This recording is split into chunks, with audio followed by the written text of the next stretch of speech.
नमस्कार दोस्तों, जहां हम हमारे किसानों की मांग के लिए अड़े हुए थे, वहां एक बहुत ही दुखदाई खबर हमें मिली है। एक झकझोर देने वाली खबर। बहबलपुर टोल प्लाजा से जब हम चले थे, किसानों की आवाज़ उठाने के लिए अड़े हुए थे, वहीं हम आज आपको एक शव दिखा रहे हैं हमारी नम आँखों के साथ। हमारे आदरणीय बहुत ही जो किसान भाइयों की आवाज़ उठा रहे थे, किसान भाइयों के लिए हमेशा अड़े हुए थे, ज्ञानी राम जी, उनका शव आज हार्ट अटैक की वजह से वो एक शहीद कहूँगी मैं हो गई हैं अपने किसान भाइयों के लिए। और न जाने कितने किसानों ने अपनी शहादत दी है। तो भी अंग्रेज़ों, मतलब मैं मानती हूँ कि अंग्रेज़ों के कानों के कीड़े भी निकल गए थे इतना कुछ होने के बाद तो। लेकिन आज जब हमारे किसान भाई शहीद हो रहे हैं, वहाँ हमारी वर्तमान सत्ता आज भी सोई हुई है। कैमरामैन को मैं थोड़ा सा कहूँगी एक बार उनका जो शव है हमारे दर्शकों को दिखाए कि किस तरीके से अपनी मांग के ऊपर अड़े हुए, किस तरीके से अपनी मांगों को मांगते हुए, किस तरीके से किसानों की आवाज़ को उठाते हुए अपनी शहादत वो दे गए, शहीद हो गए हमारे उन समस्त किसानों के लिए जो अपनी आवाज़ उठा रहे हैं। और इस कड़कड़ाती ठंड में, इस कड़कड़ाती सर्दी में हमें थोड़ा सा ये सोचना चाहिए, हमारी वर्तमान सरकार को भी सोचना चाहिए कि जो चीज़ हमें अच्छी नहीं लगती, एक बच्चे को जब वो बिस्कुट अच्छा नहीं लगता तो भी हम वापस हटा लेते हैं, लेकिन ये 3 कानून जो हमारी सरकार ने बनाए हैं वो किसान भाइयों को यदि अच्छे नहीं लगते हैं तो वापस ले लेने चाहिए। और वापस ले लेने चाहिए और वापस लेने के साथ साथ किसानों को इस चीज़ का लिखित में प्रमाण भी देना चाहिए कि उनकी फसलों का, क्योंकि वर्तमान सरकार ने 2014 में जब बनी थी तो एक बात उठाई थी कि हम किसानों की आय दोगुनी करेंगे। उस टाइम किसान प्रकृति से मजबूर होकर के, हालातों से मजबूर होकर के आत्महत्या कर रहा था, लेकिन इस हार्ड पिघलाने वाली कड़कड़ाती सर्दी में आज वो अपनी शहादत सड़कों पर दे रहा है। जिस तरीके से, जिस जोश के साथ हम चले थे, हमारा यूं झकझोर जाता है मन और हृदय दोनों।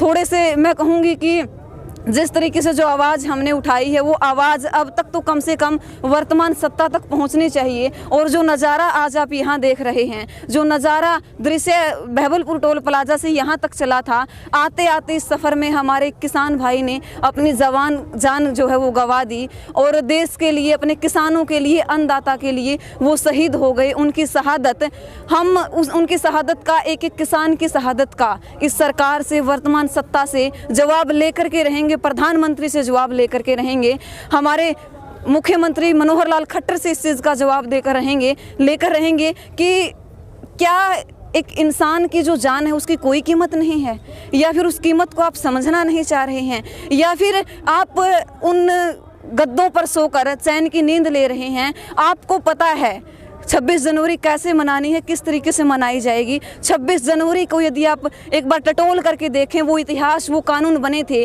कि एक इंसान अपनी आवाज़ उठा सकता है और उस आवाज़ को वर्तमान सरकार को सुनना पड़ेगा, उसको बहरी नहीं बनना है। तो इन चीज़ों का जवाब हमारा एक एक अन्नदाता, हमारा एक एक किसान लेकर के रहेगा। तो थोड़ी सी हमें, मतलब बहुत ज़्यादा मायूसी हुई है यहाँ जब हम पहुँचे थे, जिस जोश के साथ हम चले थे, और इनकी शहादत को हम सत सत नमन करते हैं, सलाम करते हैं।